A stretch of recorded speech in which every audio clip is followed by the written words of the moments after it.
Hi, Jenelle. Hi, good morning, Karim. Morning. So, yesterday, living room, or I made the official announcement that we're going to cease all um, unnecessary business, cease taking new listings, new buyers. I know last time we talked, we were still looking at like, are we going to be putting people on next week? What are the conversations? How do we prepare for this? But in light of the ban on Friday and what looks like inevitably will be happening tomorrow, um, it, I mean, not only seemed like the right thing to do, it seems like, what is happening, like, and what needs to happen. This morning, I woke up and I saw 750 deaths in Italy, and I just think that the gravity of our situation that we're in and our ability to act quickly now is needed. So that and we asked other agents if they will please join us and follow that, and like, let's just all take some time, let's all take a break. Buyers and sellers aren't going anywhere. I don't think we hurt our market long term if we take a break now. I think the pain and the hurt comes if we if we don't take action and this thing rolls out and there's further harm to people's health and economy. But that Yeah. leads us into, for agents, what are the conversations that we're going to be having with clients right now? How do we wrap up our transactions that are in process? And it still leaves us with some unanswered questions, because there are people that just have to move. There are going to be people that out of necessity, or they're halfway through, are going to have to move. And how do we navigate that as safely as we can? So for you, I know you had a couple listings coming on. I know you guys probably have offers out this weekend and stuff pending. What are you advising your team? What are you doing? There's a little bit of cutting out happening. So I'm not sure if you'll experience that on my side too, but there's a little bit of cutting out of your voice. Mostly it all came through. Yeah. So first of all, thank you. You and I talked a number of times, and I think recognition of what's is hard sometimes, and like the facts are not all that complicated, but the processing of these facts is actually real hard. It's Like hard. actually internalize and process like the word global pandemic. Like the words, like I don't know, 15 letters or 18 letters, or like it's like not a lot of data, but to process what it means to be in a global pandemic, I think it's incredibly hard for everybody. Yeah. So uh, public health, public safety. What is difficult right now is that there are 1.5 billion um, responses, Yeah. and that's really challenging. And this is like why leadership is important in general, like in a community of 100 or a community of 300 or a tribe or a community of 7 billion. And it's what is difficult when there isn't leadership, or there's such difficult situations like there is now, that leadership is just infinitely difficult. um like not making anyone wrong can this leadership trying to manage something like that. Like there's just no managing it. So I think that when we don't have clear messaging, we don't have rules, Hmm. then people make their own rules. And I think when people make their own rules, we all try to, most people try, like I want to quote, try to do the right thing. Yeah. It is very, very, very tempting to be seduced into pushing that line of what the right thing is, Yeah. or mixing, or like negotiating, as you put it, one of the, which I believe is one of the stages of grief, which we're going to talk a little bit about, but Yeah. negotiating or mixing intents and purposes. Like this person, their income, I have like spent 15 years practicing showing buyers and sellers how to make these, like, best case optimal decisions for their financial future and for their livelihoods. Should they move into this house? Yeah. Should my client review 8 offers? Yeah. Like, yes, it's a force like pushing forward. And then we get all this new information, and it's not again, it's not complicated information. There's a global pandemic. People are dying. What Mhm. we've chosen as a culture in America, Mhm. it's not right or wrong, but what we've chosen to do is flatten the curve, social distancing. We don't even have testing yet. We certainly are a year away from a vaccine. Mhm. 80% of people that get it don't even need treatment. They get it, they get sick, they stay home, they get better. The infection rate, the contagion rate is very, very high. It's like Mhm. 2.3. Anyway, we're not going to get all the details, Yeah. but it's high. And that is why we are choosing this as a model, so that when only 20% of the population or only 11% of the population that gets sick needs care, that number isn't 50 billion, which Right. the math doesn't work on that, but you know what I'm saying? Oh, And we're overwhelming all our protecting frontline people. Yeah. protecting doctors and nurses.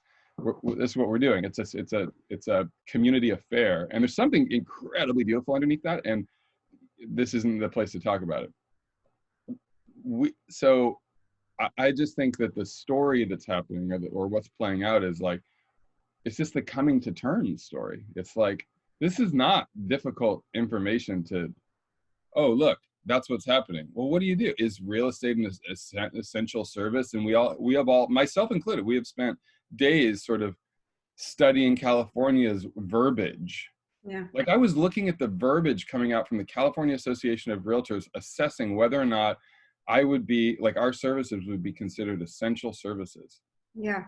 Like, a little bit of me is like, is that what we're up to? Is like trying to analyze whether or not I have a loophole to continue doing business? Is that Mhm. what I'm up to? Mhm. I'm like, oh, Mhm. Mhm. it's either that, or everybody's overreacting and I got to just find that loophole so I can keep doing business. And that's just not what's happening. Right. That's not true. That's like deep state conspiracy, nonsense. So, like, it is true that we need to, anyway. So Well, Kareem, I think, I mean, the one of the things, I was on a emergency board call with the entrepreneurs organization yesterday. Currently, I'm sitting as president. There's 130 independent business people, entrepreneurs there, and I'm watching everyone through different stages, depending on the type of business and what they have, and these different stages of trying to figure out how they're going yep, to survive yep, the pandemic. And each Saturday we've been called to these emergency board meetings, and each Saturday I found myself after those calls crying. Here I am, a leader. This is really hard to see the people that I love struggling all in different phases. And yesterday's call ended, and our our manager, our chapter manager, and I wound up on the call afterwards, and he just said to me, he's like, it's okay, it's just grief. Like, we're grieving. This is not the year. This is not what we all thought that this year looked like. Last year was a hard year for a lot of people, and now we're here with this huge challenge.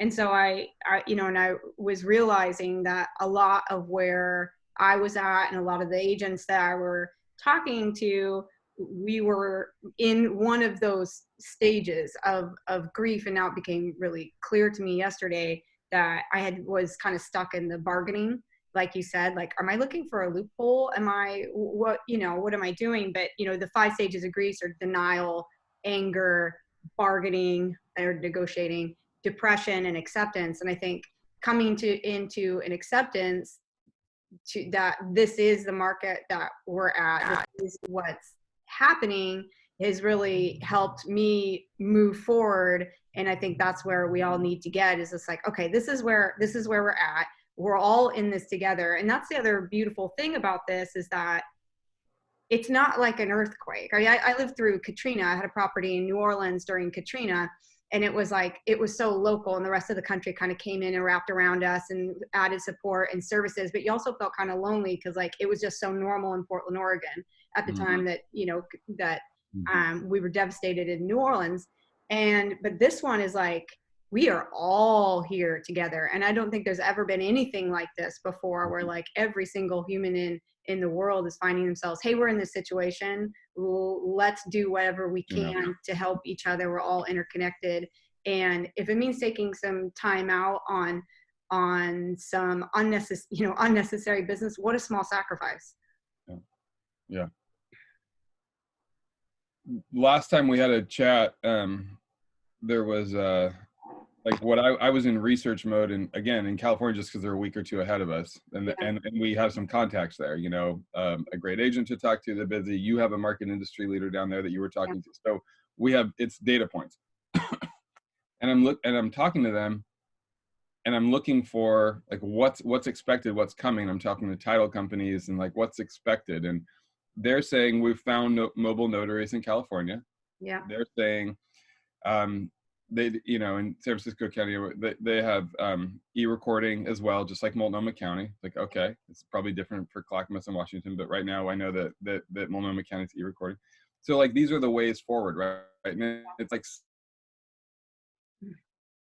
ingrained into through, again, like the decision tree, like sort of, if we are going to list a house, then are we going to do it this season or next? If we're going to do it this season, is it a weekend or next week? If it's this week, is it Friday or Monday? If it's Friday, is it at night or in the morning? If it's in the morning, do we have 2 open houses or 1? It's this narrowing of decision tree so that we can do just the absolute best we can. That's the commitment. And it's actually more fun that way, right? Than just saying like, and then all of a sudden, all the information that's coming in is we're analyzing it with all these different things. We're analyzing it for all these different reasons. It's also, now we're considering public health and stuff, and that's the piece that I thought as of 3 days ago and 8 days ago and 2 days ago and probably yesterday morning for that matter, I was in, cool, this analysis shows we can do it this way.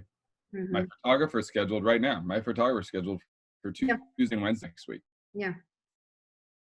She said the client, her protocols, one of these homes people were planning to get out. We staged it with their furniture instead of them virtually, on the phone together. Yep. We are planning for appointment only, which is basically going to be no showings except for, I was going to walk through with a video tour, like all of these things in place. Yeah. And today I will be calling both of them, mm-hmm. both of the listings for next week, and saying that the barriers to getting this done successfully, first of all, are growing in number, not decreasing. Mm-hmm. So appraisers and inspectors, mobile notaries, and other pieces of physical contact needs between listing your home and closing on your home and possession date, those two boundaries, the barriers are increasing. So that's one side of it. The other side of it is, how hard do we want to work to push this thing through? Mm-hmm.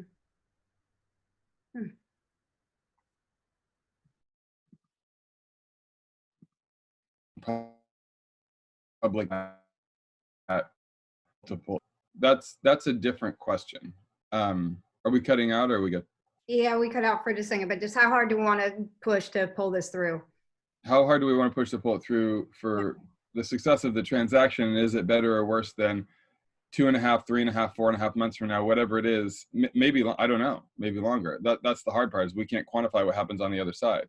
If there's, the difficult thing for me in the analysis around clients and why there's so much negotiating going is, if we halt, which we are, which is what I'm doing. And by the way, I'm not in questioning mode today. I want to make sure people understand that. Yeah. We're halting. Yeah. If we go to halt, then 3, 4, 5 months from now, whatever, like the hard part is, what's it look like to recover? What's it look like? I think that there's a few things that I can add that are solution oriented, because we don't know if it's 3 months from now we start listing properties again, 5 from now, or 6 from now. It's probably not 6 weeks from now. So what I want to add, Jenelle, is, first of all, I'm thinking about January 1st, 2021. That's like my little meditation, my sort of, and it's like a way of reducing fear and taking all that out of the equation. What needs to happen from now till then if I were to not get another paycheck?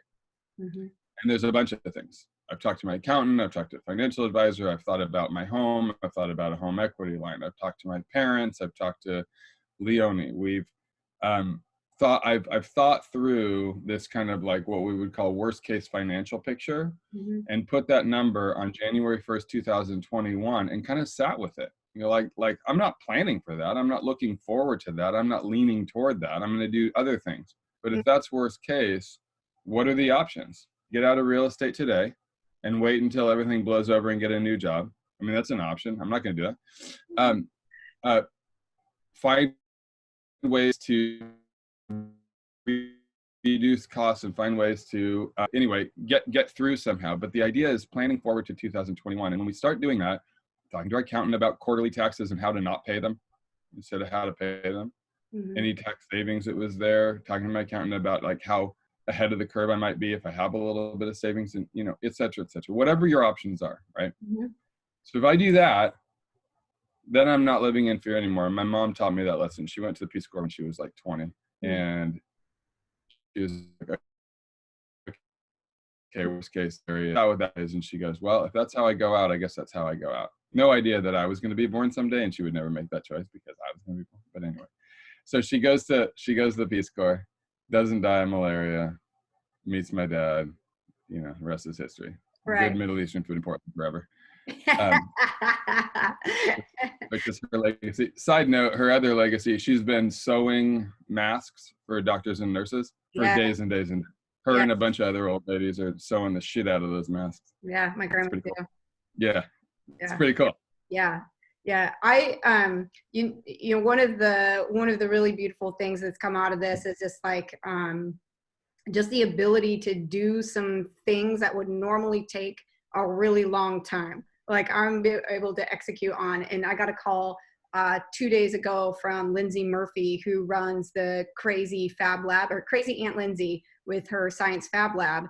And she calls me and she's like, oh my gosh, because of the ordinance, we just got kicked out of our place. We're not able to use our place that we film science for kids, and kids need science coming to them more than ever right now through our show. And so she's like, do you have any vacant houses? Do you have any options? And within 2 hours, we have her whole film production crew inside of our office because it's empty right now.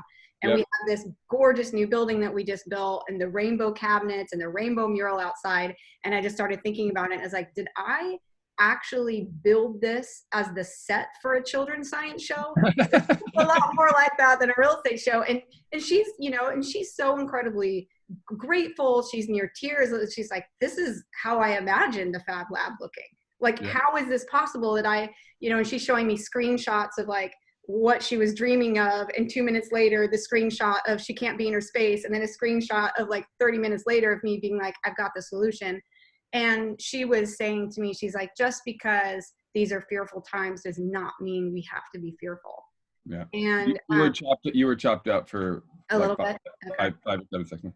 Yeah. But it just, you know, just the ability to like swiftly move through and make these kind of decisions. And even just you and I having these talks today, we've always talked about like, we should do something real estate talk or da-da. And then it's just like, well, we don't need to rehearse or do our hair. Let's just get on, because this is, you know, the time is now. So I think, you know, innovation, Maya Angelou has this quote that just says, you know, creativity cannot be used up. You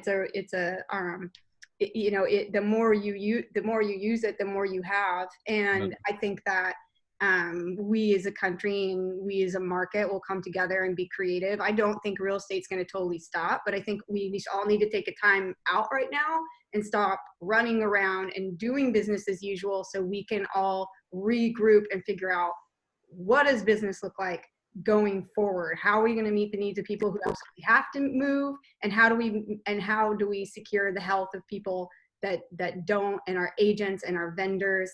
You know, there are a lot of statistics about how many people one real estate transaction employs, and you know, it's literally like 40 something people. I can't remember the exact number. So so it's like that in mind, you know, we will want to get the market to continue, but we've got to, this is the health and well-being of that many families. And that many people around it. So it, you know, us here at the lead as leaders in that transaction how do we step back and make sure that we're moving forward safely and with the in mind, going back to the real estate code of ethics. Yep. Under all is the land, and we took an oath for the preservation of healthful environments and functioning cities. And right now, if our city is going to function and we're going to have a healthful environment, then we absolutely need to take a time out, ask agents, pause while we can, and let's figure this out together right now. Yeah. That beautiful part that you were just quoting. That's when you cut out. I know. You got it. And why? And here's this really beautiful bit. And you go.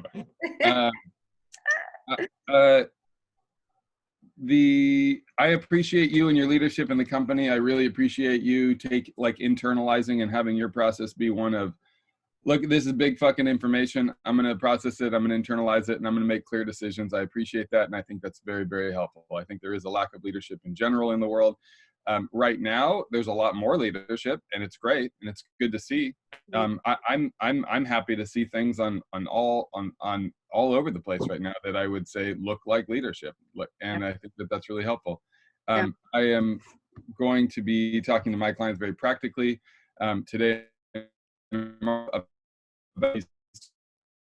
first of all, probability tree of best case scenario. I don't know that listing next week with whatever's coming and then trying to get through all of the electronic stuff, fine. But then the 5 points of physical contact during a transaction that are required, which is touring the home, inspection, appraisal, any follow-up. Certainly there's no city or contractors or any of that kind of thing happening. Yeah. And then follow up for mobile notary and or some level of personal signing, even though our title company has been doing things like 80% sign, percussions across the table, yada, yada, yada. I just think the closing that transaction on time so people can move and they're moving and yada, yada, yada. I would say it doesn't take a lot of mental gymnastics to say it's okay for us to fulfill on that. For me, for my team, I'm not in charge of the whole company. So for me, I don't have to work too hard to say, look, we're progressing these things. But I also, I absolutely have to engage in some mental gymnastics in order to justify hitting the market next week with 2 houses.